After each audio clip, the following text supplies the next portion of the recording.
Okay, let's have a look at how agency mortgage-backed securities have been trading. So that would be Fannie Mae, Freddie Mac, and Ginnie Mae. I hope I'm saying that right. So what we have here, we've got the Treasury par and Treasury YTM yield to maturity curves plotted here. And then here we have the agency mortgage-backed security, so that's just the Treasury plus an option adjusted spread. And the reason we can't fit a normal yield curve to the agency mortgage-backed securities is because it has prepayments, so you can't just plot the contractual coupons and maturities. There's some complicated formula going in there around the prepayments, giving them a term. So for each pool, for each group of mortgages, gets their own QSIP, and for that QSIP there is a yield, and you'll see it here, a median duration for each QSIP, and then based on that yield and the median duration, which is calculated based on the expected prepayments, you then add that,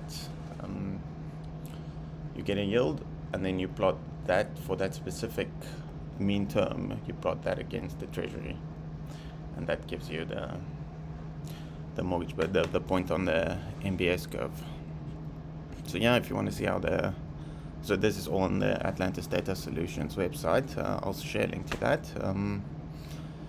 But yeah, you can see if you want to know how the MBS spreads have changed over time. So in 2015 it was about 116 basis points. Then in 2020 it went up quite a lot. I assume that's obviously related to COVID in some way. Might be because Treasury yields dropped faster than MBS yields when the interest rates were cut, or it could just be people perceived the MBS as being more risky. I don't know the exact reason. And then now it's about as tight as it gets, 59 basis points. So I will share all of this, the links, and then it will get updated daily. One more thing, if you want to see the individual bonds this comes from, you can look it up by QSIP here.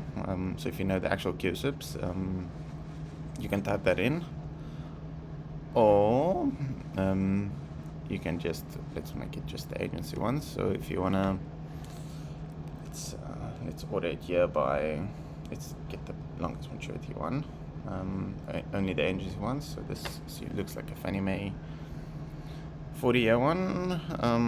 Let's take a 30-year one. Here we go, and there it is. So this one matures in 2056 from a 2026 vintage. Basically has all the information you need. If you know the QSIP or the ISIN, you can just look it up from that. But there you go.